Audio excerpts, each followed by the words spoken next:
Hello. Good morning. We're gonna wait for people to join. Before it's a couple of minutes before 7. And this is a surprise live, but I don't have anything surprise to tell you. Just to tell you. But there's some things that I do want to talk about. So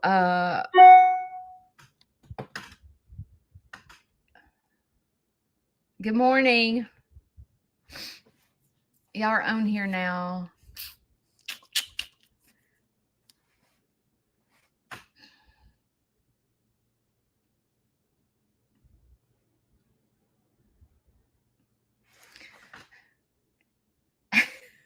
Could y'all tell by looking at my face what kind of mood I'm in?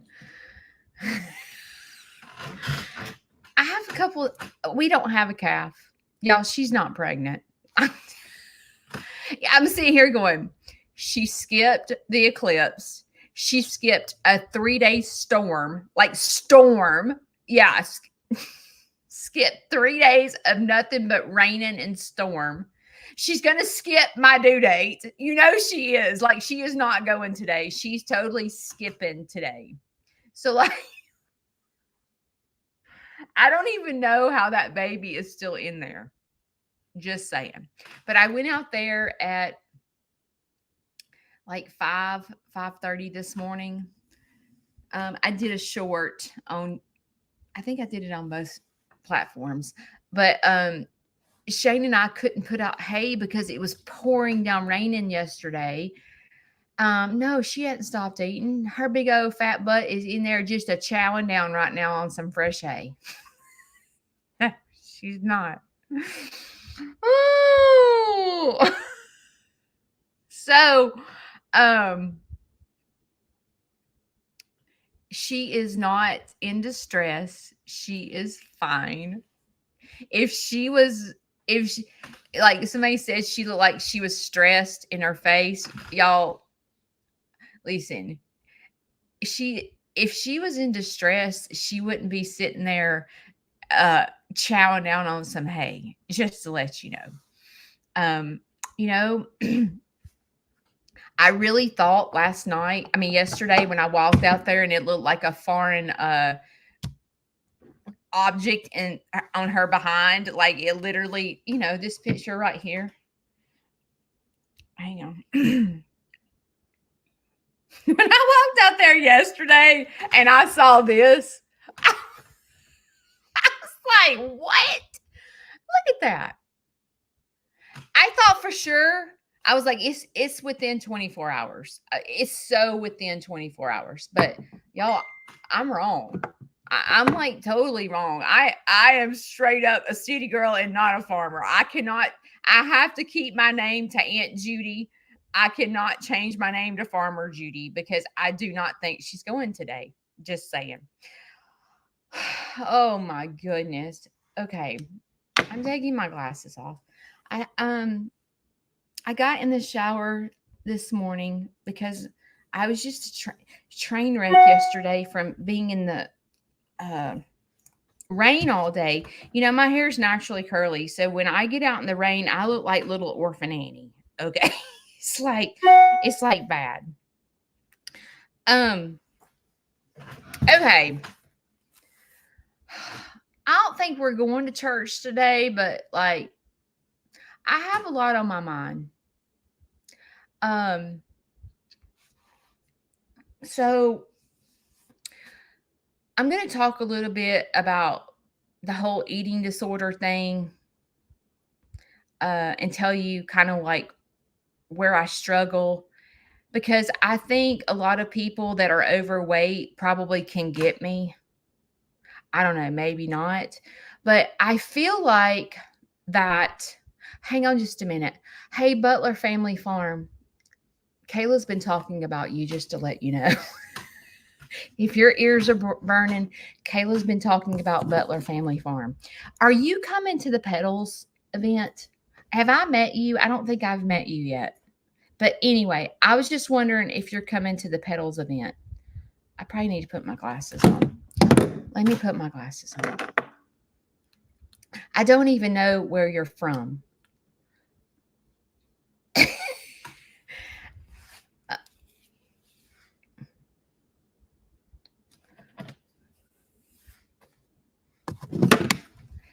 I washed my hair this morning, so I hope it curls. I don't know if it's going to curl because it feels a little damp.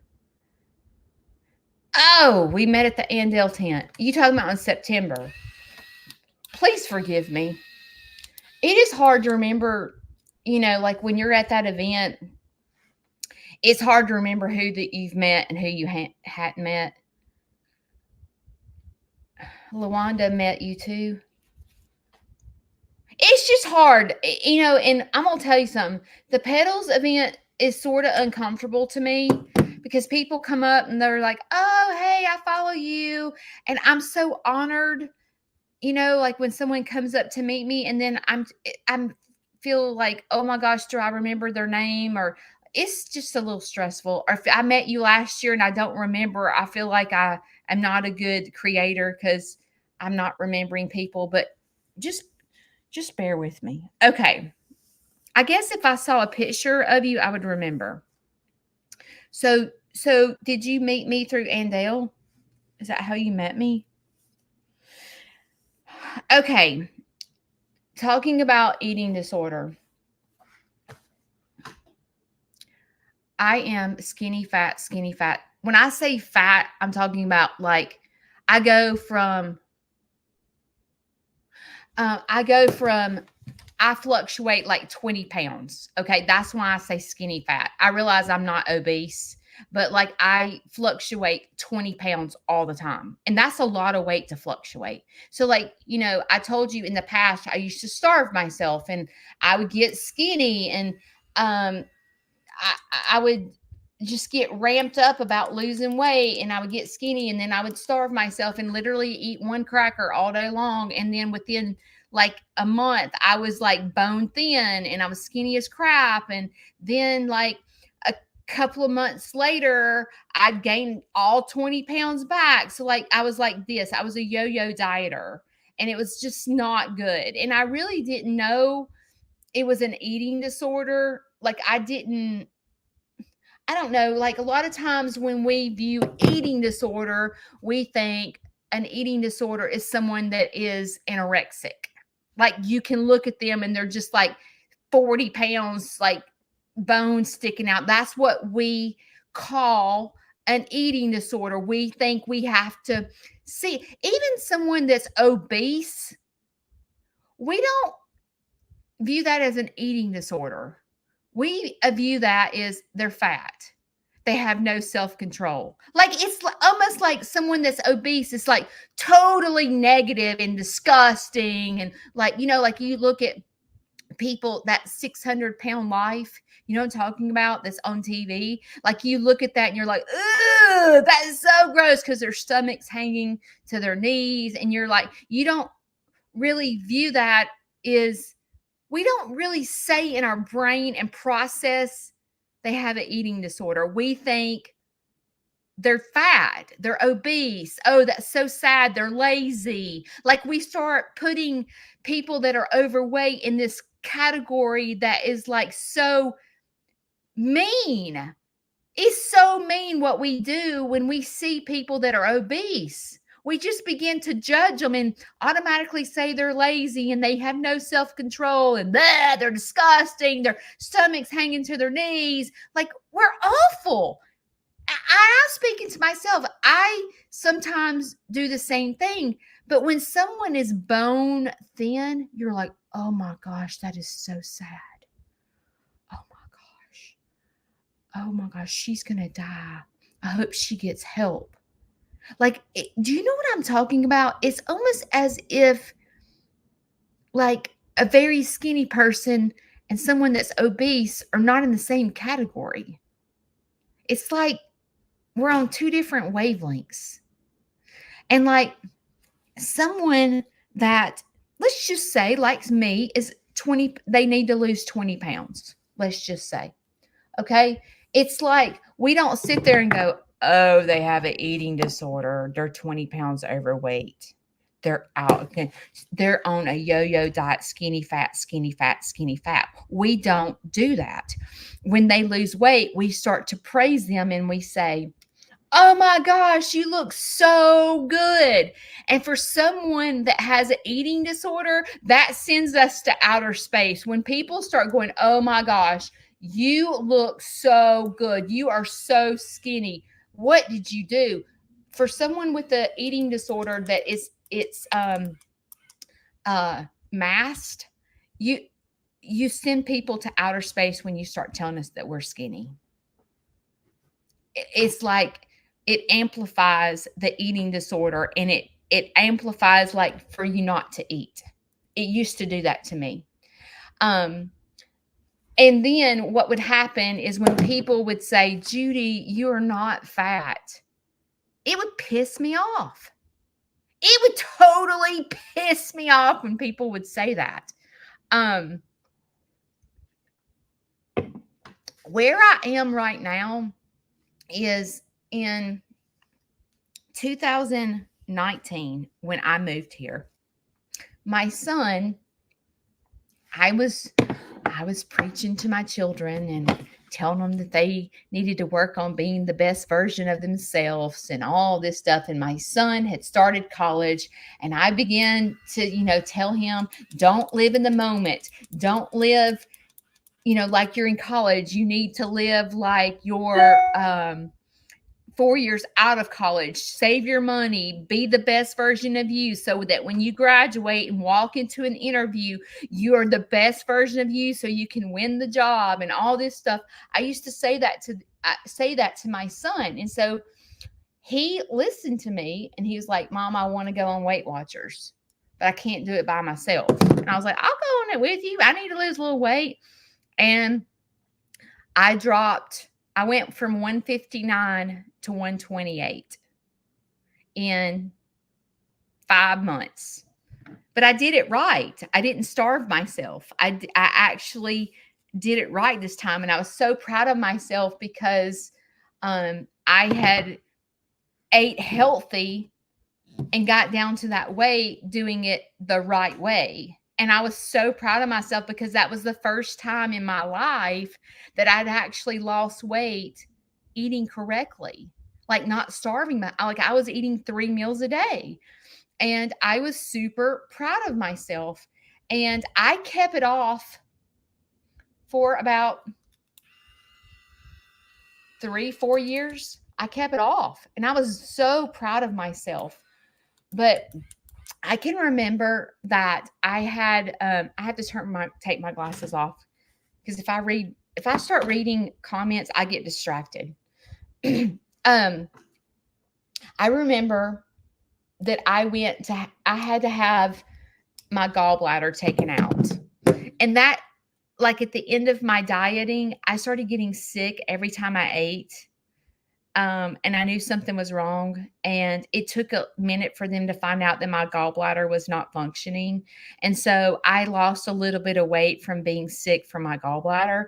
But I remember, like, right before I was going into surgery, the doctor came and had prayer with Shane and I, and they were talking, and he was talking about me being so tiny. And I was like, I wasn't used to hearing that I'm tiny. You know what I'm saying? Like that, it was never. And so when he was saying that, talking about me being under anesthesia because I was so little, it made me so happy. That was such a trigger to me. To hear, oh my gosh, someone thinks I'm tiny, but I weighed like 120 something pounds. I was little. And so, but in my brain, I didn't see myself as little. I still saw myself as 160 pounds. So when someone said I was tiny, it was kind of hard for me to soak that in and understand that I'm actually tiny, And I remember, I forgot what you call this.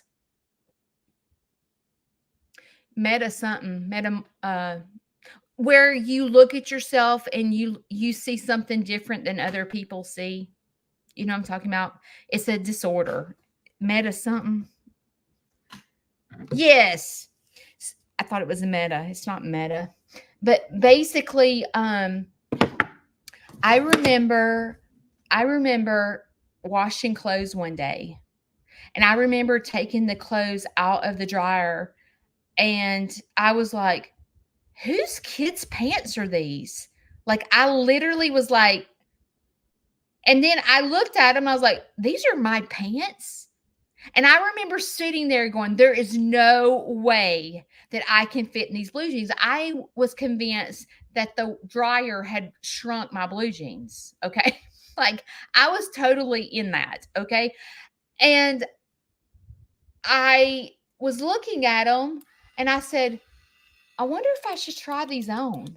These are so shrunk. There's no way that I fit in these blue jeans," because they were a size 3 or 3-4 blue jeans.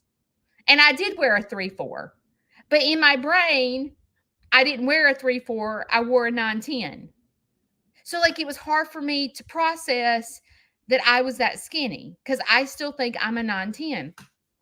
So I began, after I was thinking that, I said, "Let me try them on." So I remember trying on those blue jeans, and I was like, "How in the crap do these fit me?"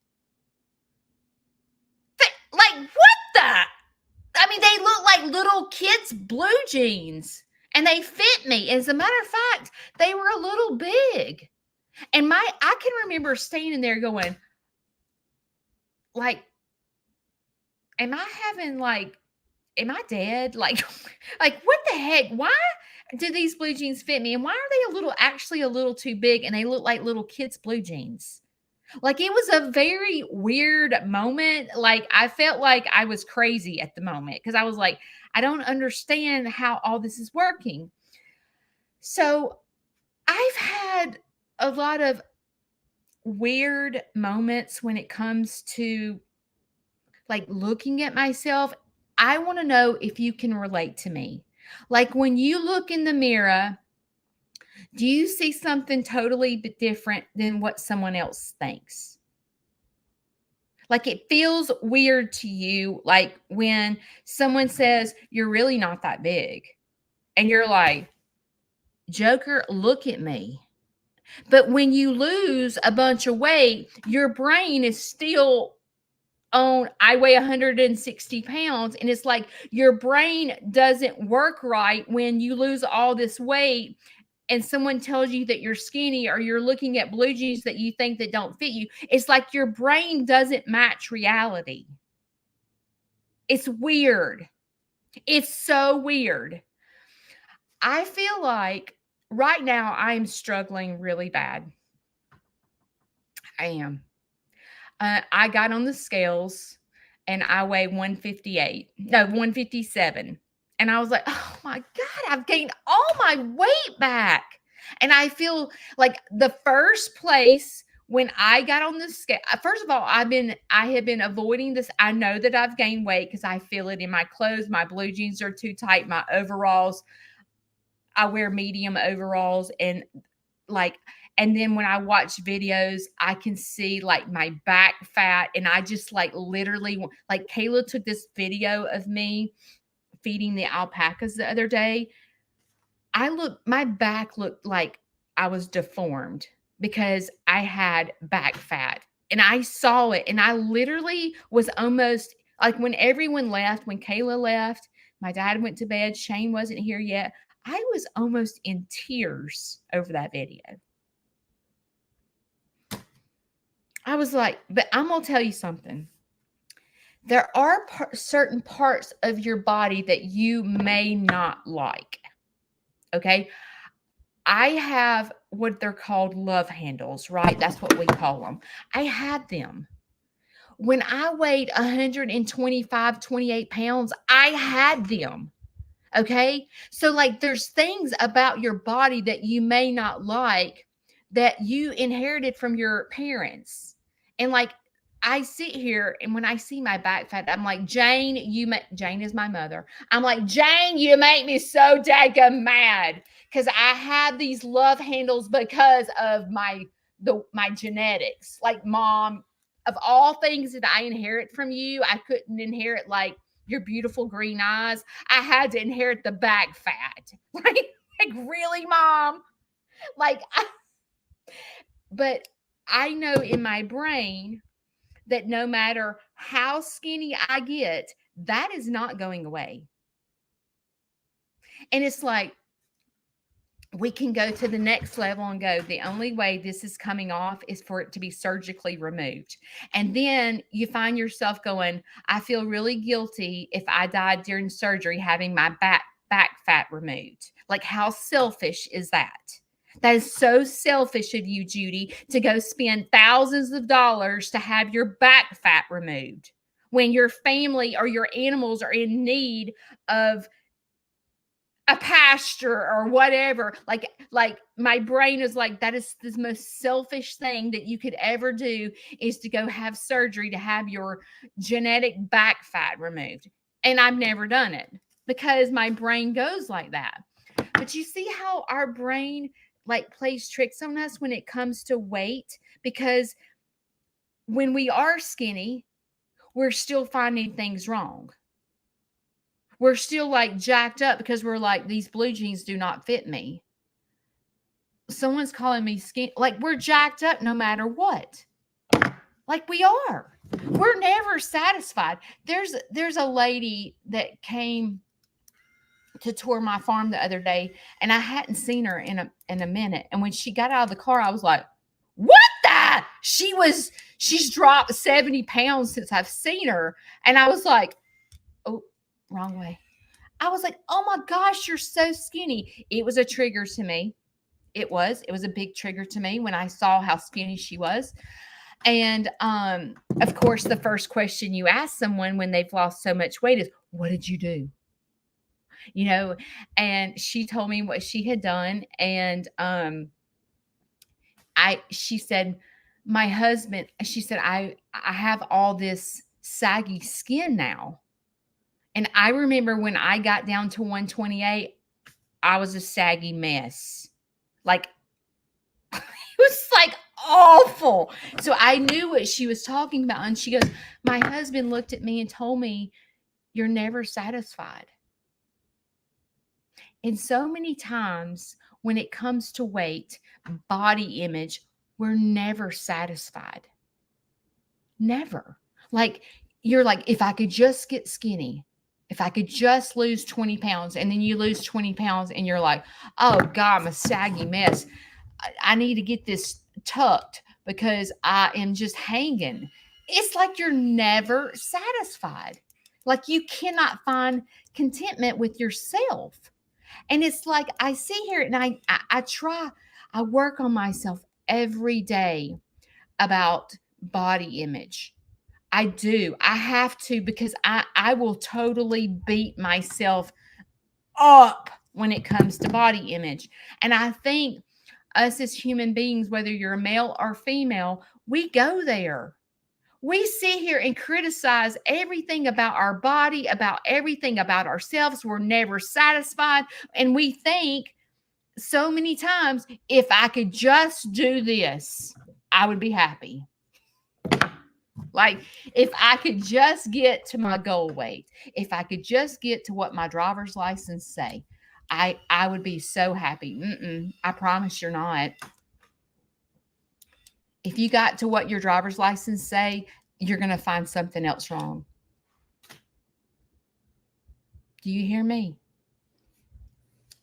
I promise you.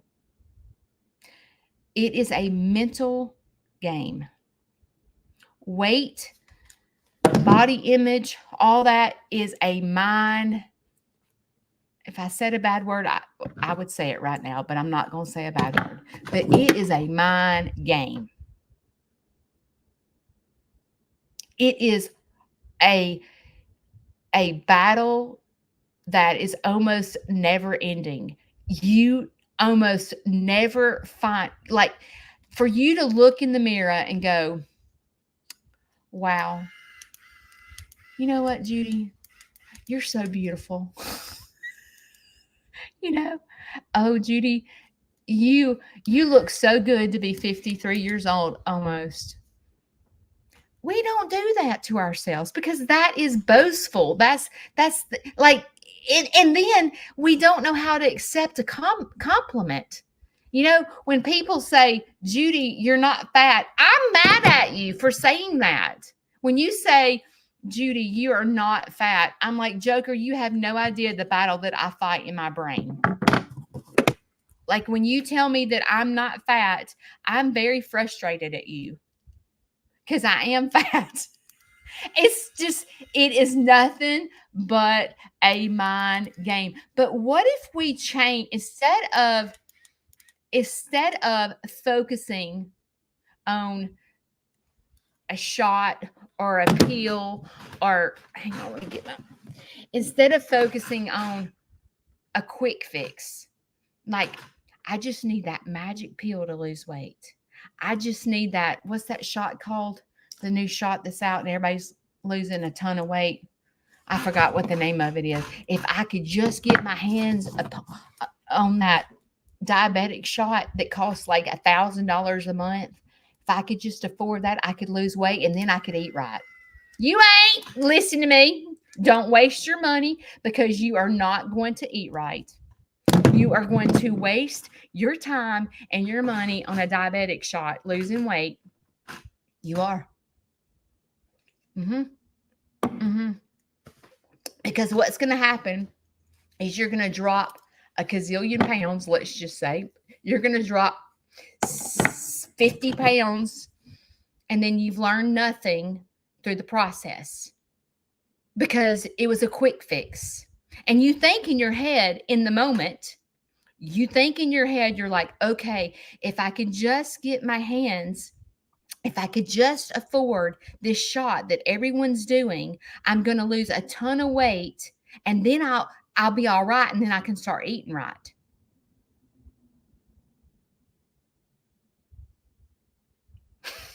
Really? If you could eat right, you would have done it to begin with. It is all in your brain. And I'm going to tell you something. Your brain is a hard thing to change. Your mindset is that is the hardest thing to change. Ow, sugar, I just burnt my ear. It is a hard thing to process your brain and train your brain for something that you've done your entire life. It is a long process. Where I'm at right now is I am so good at discipline. Hang on. You're so sweet. I am a disciplined little girl. Okay? When I set my mind to something, I am a rock star. So if I set my mind to, let's just say, losing weight, y'all better bet your bottom dollar that I'm going to lose weight because I can do it. I am a very disciplined girl. That is one thing that I do not lack. But this is the problem. This is the problem. You want to go on a diet, and where I'm disciplined and lost all that weight with my son, I'm disciplined. I can do it. Some people are not disciplined and they're like, I can't lose weight. I can. I'm very disciplined. Once I set my mind that I'm fixing to eat right, I'll get there. The problem is I don't stay there because my brain is all over the map. Like I get focused in on one thing. Like I get focused in on, okay, I've now weigh 157. Oh my gosh, I'm back at a train wreck. Okay, it's time to lock in the discipline and eat right. And I will lock it in and do it when I set my mind to it. But when there's a distraction and I can't like give 100% to eating right and I get distracted, like there's chaos in my life, then I'm not 100% on board to put the effort into what it takes to eat right. Does that make sense? But I'm telling you that I've sat here and I was like, what do I need? What do I need to get me on track? Because I am not good right now. I am not. And I know that when I'm not good, I go to bad places. I go to bad places. So I was sitting here going, what do I need help with? What do I need for me to get back on track so that I don't get triggered and start starving myself and then have to go on dialysis and be in the hospital? Because I've been there. If you're just following me for the first time, let's see, what year was it? 2013. I was in the starving mode of my life. I was starving myself. I had gotten on a new antidepressant from the doctor, and my blood got toxic because with this new medication, you had to eat with it. Like, you know how you have to eat before when you take an antibiotic or it hurts your stomach. There's a reason why they say that, okay? You have to eat with your medication. This particular medicine, you have to eat with it. Well, I wasn't eating, and I went 2 months without hardly any food, and I got toxic, and I started having seizures. From about here down was total black. My legs were black.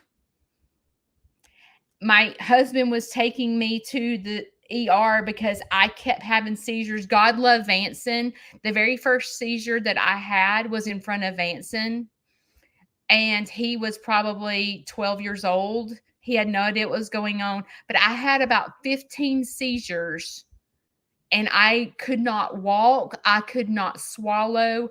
It was horrible. And they finally found out that I was septic and I had to go on dialysis.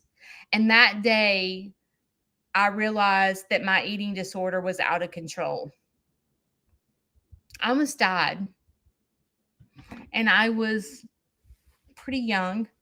So I will say that I have never starved myself again, but my brain is not fixed. My brain is not fixed. Even though I won't starve myself anymore, but my brain is not fixed to healthy. It's not, and it's something that I have to work at every single day, because when you fight weight, like if you are overweight right now and you're like, I just don't have the to do it. I can't lose weight. I've tried every diet. I can't lose weight. That is a lie to yourself.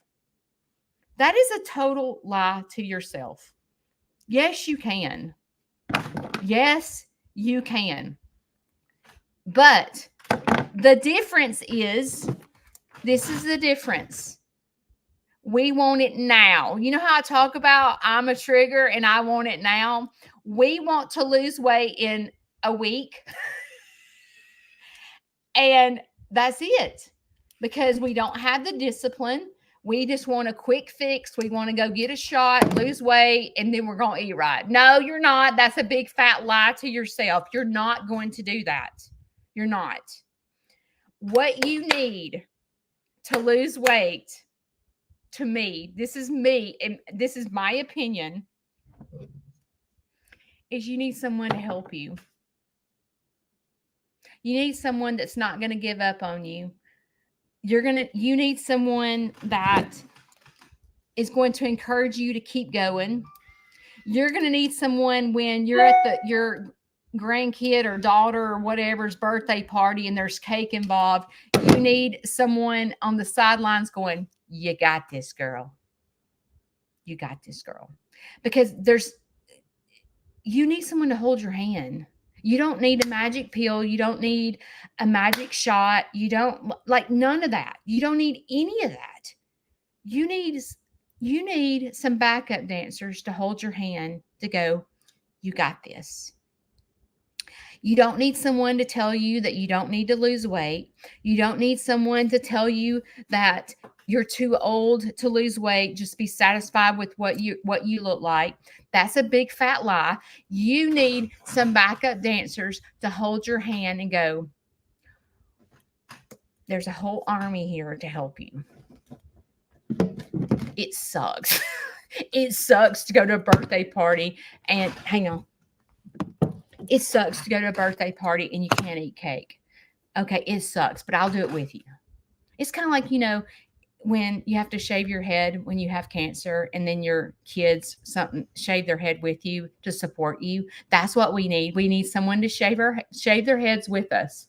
That's what we need. We need when I had Vanson beside me, Vanson and I were machines because this is what happens is when you have backup dancers with you and you begin to go, oh my gosh, let me tell you about this recipe that I tried.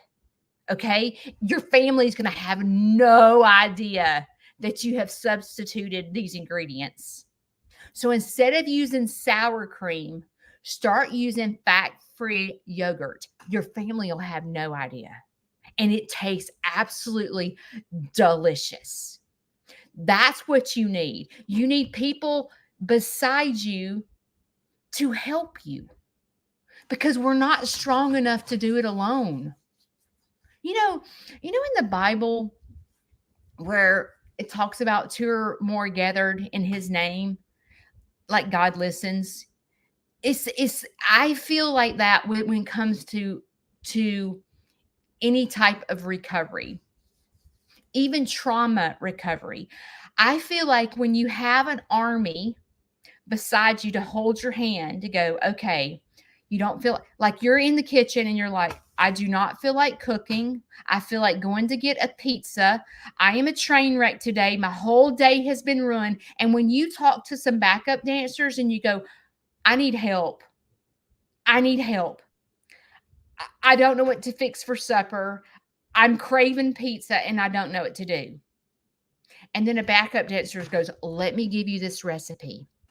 Okay, half a cup of flour and a half a cup of Greek yogurt. Mix it up. Make your dough. Go get pizza sauce is zero. It's not many calories. Go get turkey pepperoni. Get you some fresh onions and bell pepper and mushrooms. Your family will think you're a complete rock star for making this homemade pizza, and you're going to be able to have a huge piece because it fits into your diet system.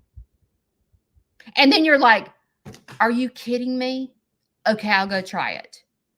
And then you go to the store and you get the ingredients, or you already have the ingredients at home, and you're like, girl, that recipe was so good. I had no idea that it was like a good, alternative to going to get Papa John's pizza. You know what I'm saying? There's ways around. You just need someone to hold your hand to get you where you're going. And right now, that's what I need. And I sat here and I was like, Karen and I were talking. Karen Fan is a moderator on my page. Y'all know that. But I was talking to Karen, and yesterday we were looking at numbers. And she was like, Judy, let me try to help you get the most money that you can get off social media. Like, let me help you. Let me hold your hand and help you. And she was like, let's go look at your lives. Okay. And she was like, you make $7 off your lives? I said, yes. I mean, something like that. And I said, Karen,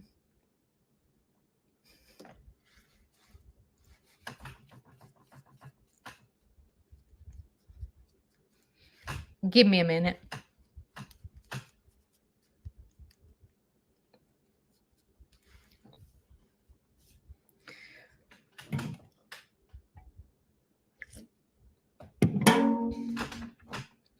I don't go live.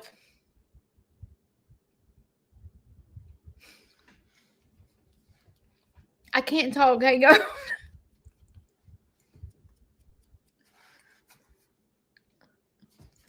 I don't go live to make money. If God chose to bless me, if God chose to bless me by going live, but that's not my purpose.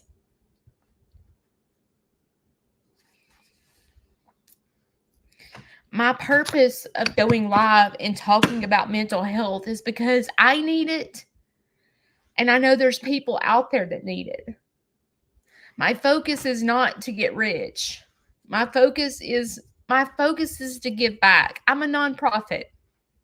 My heart is big and I care. And right now I'm struggling with the eating disorder because what I want to do is starve myself because I know that's the quick fix. And if I starve myself and eat a cracker a day, I will be skinny in a month. But that's what I want to do. That's what my brain wants to do. We all want a quick fix, but I am strong enough to know that that is a dead end. Like, I need a lifestyle change. I don't need a quick fix. I need a lifestyle change. I need to correct what is happening. And it's something that I have to work out every single day because I go back to the way I've been all my life. And food is comfort to me. When I when I eat a cupcake, I start dancing immediately. When I'm a sugar fanatic, okay? I've told you, like, I would rather have a cupcake than a steak dinner, like, all day long. But I know that is like, I can't, like, you can say, Judy, just go eat a half of a cupcake. My brain doesn't work like that. If I eat a cupcake, I'm eating 45 cupcakes. I'm eating all the cupcakes until they're completely gone. Okay? That is me. I am laying in the bed at night thinking about the cupcakes in the kitchen. If there's ice cream in the freezer, I'm laying in the bed craving chocolate chip cookie dough ice cream. I have to eat the whole entire thing until it's gone or either throw it away because I'm not strong enough in my head to go, okay, just go eat a small bowl of ice cream. It doesn't work that way with me. I'm eating the whole freaking gallon. That is what I'm doing. And so I was thinking about what I need what I need my backup dancers. I need someone to hold my hand through these hard times. And I know that there's many of you that go, I wish I could do it. I'm just not strong enough. I have no support at home. Like, my husband, my wife doesn't really care. They don't get me. They're skinny or whatever. Like, they don't get me. Well, I was thinking about what I needed help with. And what I need help with, I think, is I need you. And I was like, okay, I'm going to try to go live more often at 7:00 in the morning because I think we need therapy personally. And I think we need to talk about the hard things that why we are the way we are. And I've talked a lot about trauma this past week, I guess you can say.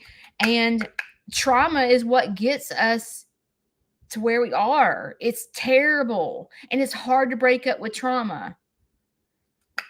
And it's hard to change your mindset when you've been this way your entire life. When you have constantly beat yourself up, like, you know, if someone says something to you negative, oh, you're going to go, if someone called you fat, if someone said, Judy, you are so fat, or Judy, you have gained so much weight, I didn't even recognize you, I would want to punch them in the face. If someone said that to me, I would literally want to punch them in the face. But I say it to myself all the time. But I don't punch myself in the face. I just keep pushing myself lower and lower and lower into the dirt. because I'm not nice to myself. Can you relate? If I told you that you were a fat butt, would you have your feelings hurt? If I said, Tina, oh my gosh, girl, you look like a train wreck. Have you gained weight? Girl, you look like I haven't seen you since high school, and you look like you were always so thin in high school, and by golly, you look terrible. You got wrinkles all over your face.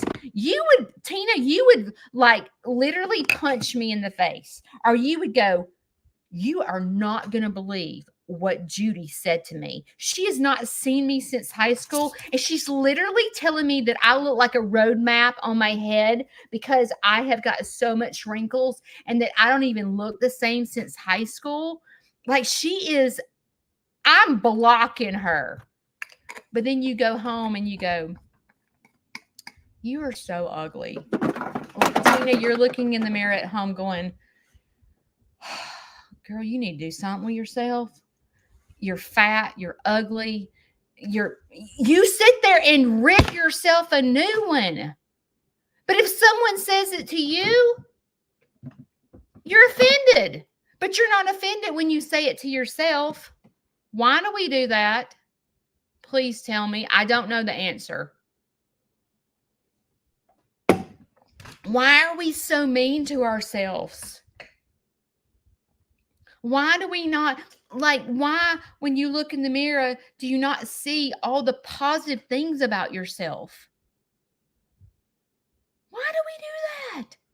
We are so mean to ourselves. And Pink, the singer, Pink. You know that my theme song is Perfect. The name of the song is Perfect. And it says, I've made a wrong turn once or twice. I've dug my way out, blood and fire. Bad decisions, that's all right. Welcome to my crazy life. Mistreated. Like, you need to go listen to that song. Okay, you need to get the clean version because Judy does not like a filthy mouth, okay? So there is a version that is effing perfect. Please do not listen to that song, okay? Say, Alexa, I want to hear the clean version of Pink, Perfect. And I want you to go listen to that song. It talks about change the voices in your head and make them like you instead. What if you changed the voices in your head and made them like you instead? So instead of sitting here telling yourself, you are a train wreck, you are a fat butt, you are a road map on your forehead from like years of trauma.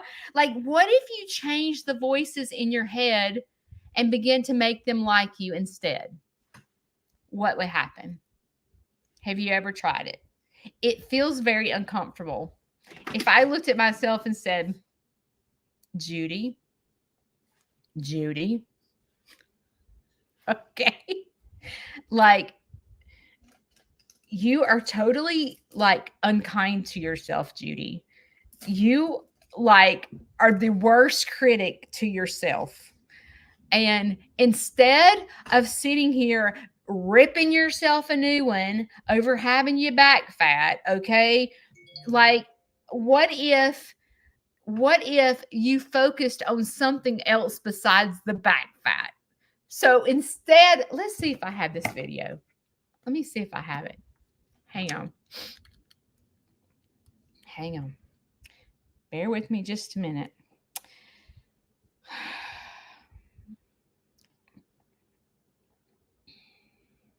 Let's see.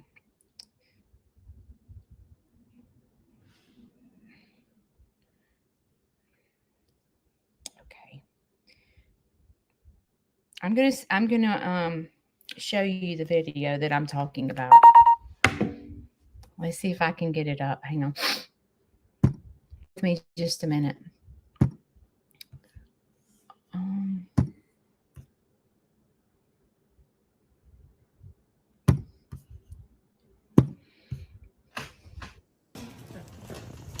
You see my backpack? Come here, Hannah.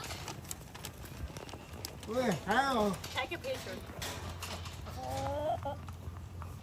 You see that big hump?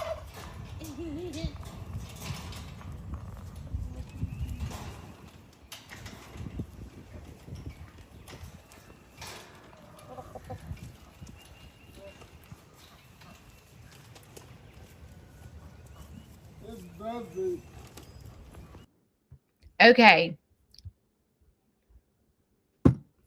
So, instead of sitting there going, I look like I am deformed in the back because my back fat is out of control. What if I change the voices in my head? And when I saw that video, I said, do you know how awesome it is to have a group home come every Wednesday and for me to sit and watch them connect with my animals? What if I changed the voices and said, Judy, instead of noticing your back fat, did you notice that the alpacas are eating out of your hand for the first time? Did you notice that? Like, do you know how exciting that was that the alpacas were eating out of my hand the first time? So, like, what if we change those voices in our head and begin to like them like you instead? What would happen? Now, I'm going to tell you something. It is not something that comes natural for me. I am my worst critic. So I think what we have to do to get to where we're going is to be aware. So, you know how I tell you to break things down? I need you, if you are overweight and you tell yourself that you can't lose weight, or you tell yourself, I'm too old to care. I'm too old to care what I look like. I'm too old to care about losing weight. Like, I can't afford a new wardrobe, so I'm just going to keep what I have. I'm just going to stay the way I am. But it bugs you. You're like me, and it bugs you. Like when you go put on your pants and they're too tight, and you're like, really? Here I go. Okay. If you are like me, I feel like the first step in recovery is being aware. Being aware of how you talk to yourself. I talk terrible to myself. I'm so mean to myself. It's terrible. But I think being aware that you're doing it is the first step in recovery. And when you break things down, I need you to figure out why you are the way you are. In order to be the best version of Karen that you can be, you got to figure out how you got to where you are today. You got to go back to childhood. You got to go back to painful places to figure out why you tell yourself you can't lose weight. Why do you keep failing? Why are you a yo-yo dieter? Like, why are you like this? Why do you talk negative to yourself every single day and beat yourself up every single day about the way your body looks? Why do you do that? You're going to have to go back, way back to childhood. Because that's where it comes from. It comes from trauma. Why are you not strong enough to make a change? Why are you settling for something that you don't like?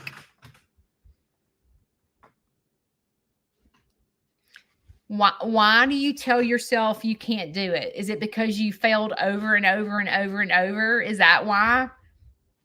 Now you've kind of like tricked your brain that you can't lose weight because you've tried every single diet there is. Why are you the way you are?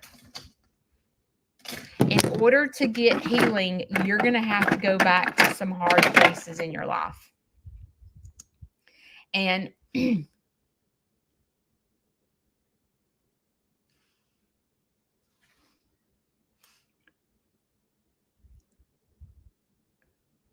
When you go back to those hard places, there's going to be pain. So know that. There's going to be a lot of pain involved in going back to dark places to figure out why you are the way you are.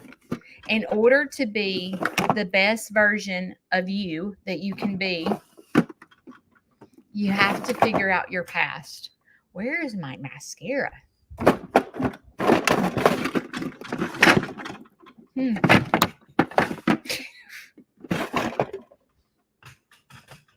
That's weird. How does mascara just grow legs and leave? I guess I'll use this. Wow. Who knows? I'll use this one. You got to go back to figure out your roots. When you're trying to figure out why are you not the best version of Michelle that you can be? Why? What is holding you back from happiness, wholeness? What's holding you back? You're going to have to go back to the things you're holding on to. You're going to have to go back to those bad places that caused you pain. And why you trick yourself to thinking you can't do it because of age or because I have a disability, because I'm not active anymore, and all those things that you tell yourself. Do you know that you can get your heart rate up without using your legs? You can. There's a YouTube video. All you have to do is go YouTube. How do I get my heart rate up sitting on the couch? I promise you, there's probably a gazillion YouTube videos on it. So if your excuse is, I'm disabled, I have a bad back, I can't get out and walk anymore, when it's cold outside, my bones hurt, you can get your heart rate up sitting in your living room on your couch. Yes, you can. I've been an aerobic instructor my entire life, and I used to teach classes on fibromyalgia and arthritic classes. Okay. I used to teach people how to get their heart rate up sitting down. You can build your muscle strength sitting on the couch. Yes, you can. You can go to Walmart and buy little 1 pound weights and sit there and do bicep curls, tricep curls, overhead press, butterflies. You can do all those things to build your strength and get your heart rate up. Yes, you can. It's an excuse. Okay. What I've said here to the point I'm getting at is I'm going to add a couple of more lives in the mornings at 7:00 to talk about mental health. Why? Because I need it and some of you need it.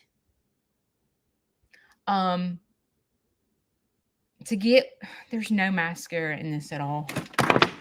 To get where we're going, we're going to have to hold each other's hand. Because I need help.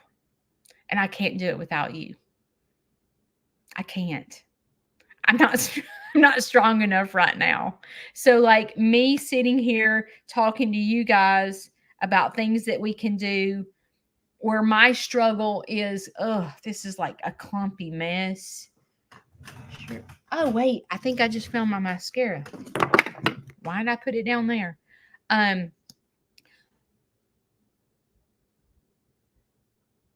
going to go live more often in the mornings. When I go live in the afternoon, I'm a silly goose.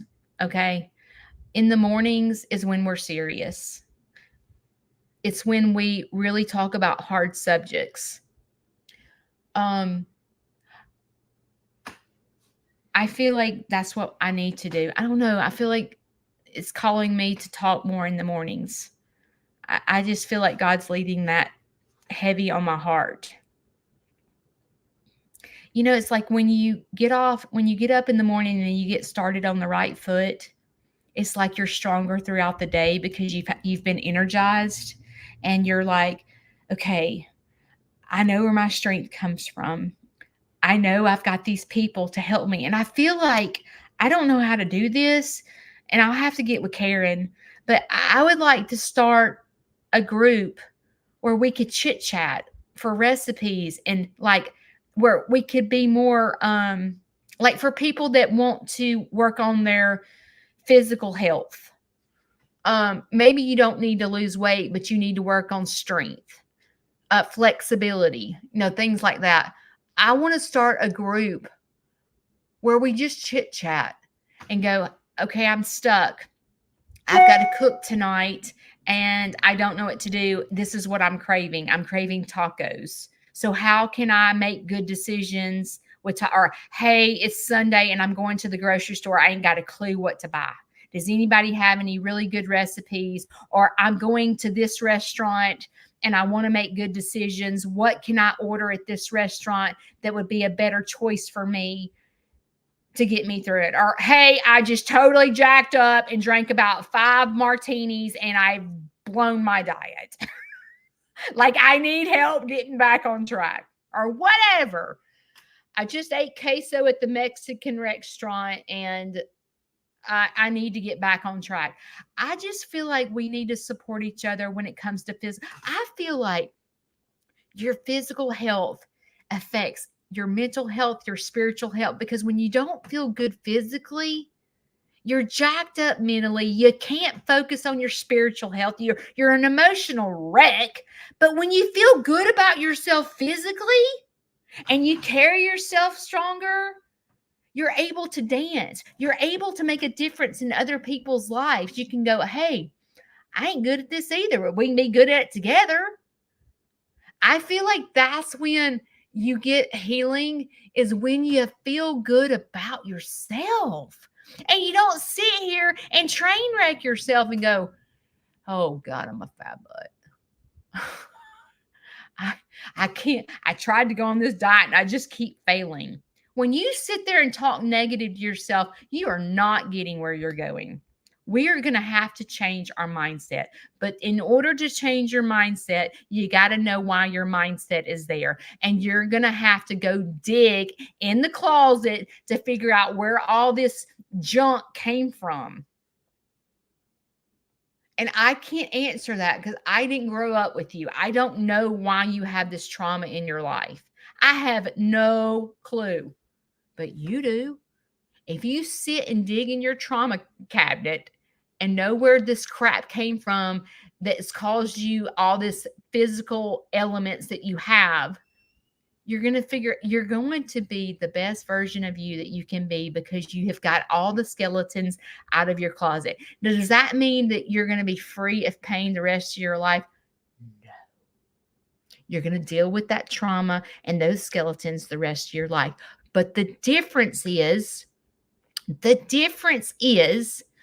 when you're triggered by the trauma, you automatically go, oh, I know where this homelessness is coming from. Shane just triggered me and I know where this is coming from, so let me deal with it. It's going to keep coming back up. The difference is you've put the tools in your pocket to pull them out when the trauma hits you and you start telling yourself that you can't do it.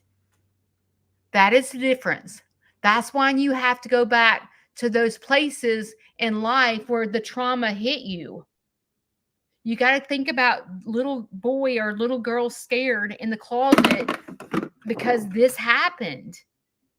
Why do you tell yourself you can't do it? You can do it. You know why you can do it? Because there's 174 backup dancers on this live that are willing to hold your hand because they're going through the same crap that you're going through. Do you hear me? The creator right here talking has been through it too. And together, this army can change the way our thought process is. And we can be a lot kinder to ourselves. Today is Friday. Okay. Today, you have choices, right? You can sit it out and continue to tell yourself that you can't do it. And you can sit here and beat yourself up. And that's what's called being on the struggle bus, is sitting it out. When you sit it out, you're on the struggle bus.